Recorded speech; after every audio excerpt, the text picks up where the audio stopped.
Clip number 600۔ اس clip میں انشاءاللہ عز و جل آپ قرآن پاک کی سورہ رات کی آیت نمبر 17 سے 18 تک کی تلاوت، ترجمہ اور تفسیر قرآن صراط الجنان سماعت فرمائیں گے۔ بسم اللہ الرحمن الرحیم۔ اللہ کے نام سے شروع جو نہایت مہربان رحمت والا ہے۔ انزل من السماء ماء فسالت أودية بقدرها فاحتمل السيل زبدا رابيا ومما يوقدون عليه في النار ابتغاء حلية أو متاع زبد مثله كذلك يضرب الله الحق والباطل فأما الزبد فيذهب جفاء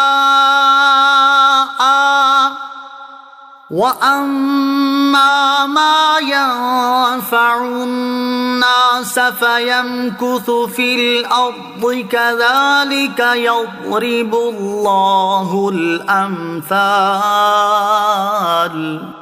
ترجمہ، اس نے آسمان سے پانی اتارا تو نالے اپنی اپنی گنجائش کی بقدر بہ نکلے، تو پانی کی رو اس پر ابھرے ہوئے جھاگ اٹھا لائی، اور زیور یا کوئی دوسرا سامان بنانے کے لیے جس پر وہ آگ دہکاتے ہیں اس سے بھی ویسے ہی جھاگ اٹھتے ہیں۔ اللہ اسی طرح حق اور باطل کی مثال بیان کرتا ہے، تو جھاگ تو ضائع ہو جاتا ہے اور وہ پانی جو لوگوں کو فائدہ دیتا ہے وہ زمین میں باقی رہتا ہے۔ اللہ یوں ہی مثالیں بیان فرماتا ہے۔ انزل من السماء ماء، اس نے آسمان سے پانی اتارا۔ اس سے پہلی آیت میں اللہ تعالیٰ نے مومن اور کافر کو آنکھ والے اور اندھے سے، ایمان اور کفر کو روشنی اور اندھیرے سے تشبیہ دی تھی، جبکہ اس آیت میں ایمان اور کفر کی ایک اور مثال بیان فرمائی ہے۔ اس مثال کا خلاصہ یہ ہے کہ باطل اس جھاگ کی طرح ہوتا ہے جو ندیوں میں ان کی وسعت کے مطابق بہتے پانی کی سطح پر اور سونا، چاندی، تانبا، پیتل وغیرہ پگھلی ہوئی معدنیات کی مائع سطح پر ظاہر ہوتی ہے، جبکہ حق جھاگ کے علاوہ باقی بچ جانے والی اصل چیز کی طرح ہوتا ہے۔ تو جس طرح بہتے پانی یا پگھلی ہوئی معدنیات کی سطح پر جھاگ ظاہر ہو کر جلدی زائل ہو جاتی ہے، ایسے ہی باطل اگرچہ کتنا ہی ابھر جائے اور بعض حالتوں اور وقتوں میں جھاگ کی طرح حد سے اونچا ہو جائے، لیکن انجام کار مٹ جاتا ہے اور حق اصل چیز اور صاف جوہر کی طرح باقی و ثابت رہتا ہے۔ امام فخر الدین رازی رحمۃ اللہ تعالی علیہ نے اس آیت میں مذکور مثال کی بہت اچھی وضاحت فرمائی ہے۔ اس کا خلاصہ یہ ہے کہ اس آیت میں پانی سے مراد قرآن پاک اور ندیوں سے مراد بندوں کے دل ہیں،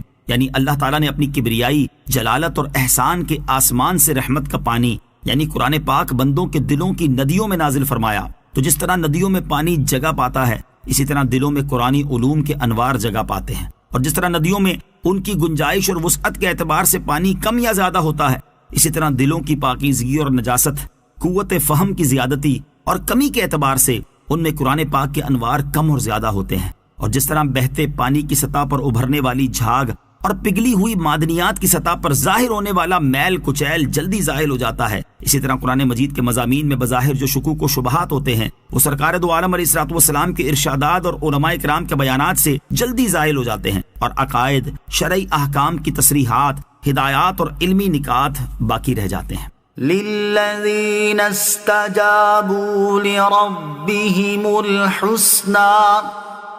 والذین لم يستجیبوا له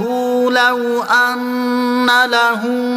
ما في الارض جميعا ومثله معه لافتدوا به اولئک لهم سوء الحساب ومأواهم جہنم وبئس المہاد۔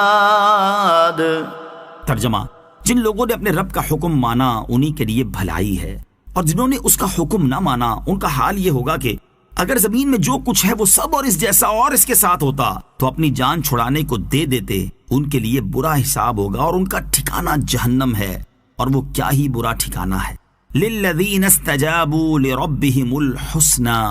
جن لوگوں نے اپنے رب کا حکم مانا انہی کے لیے بھلائی ہے۔ اس آیت کا خلاصہ یہ ہے کہ جن لوگوں نے اللہ تعالیٰ کی وحدانیت کا اقرار کیا، اللہ عز و جل اور اس کے رسول علیہ الصلوۃ والسلام پر ایمان لائے، تو انہی کے لیے بھلائی یعنی جنت ہے۔ اور جو لوگ اپنے کفر و شرک پر قائم رہے، ان کا حال یہ ہوگا کہ یہ اس قدر خوفناک اور تکلیف دہ حالت میں ہوں گے کہ اس سے جان چھڑانے کے لیے اگر زمین میں جو کچھ ہے وہ سب اور جیسا اور اس کے ساتھ ہوتا تو قیامت کے دن جہنم کے عذاب سے اپنی جانوں کو بچانے کے لیے فدیے کے طور پر دے دیتے، لیکن ان کی جان پھر بھی نہ چھوٹ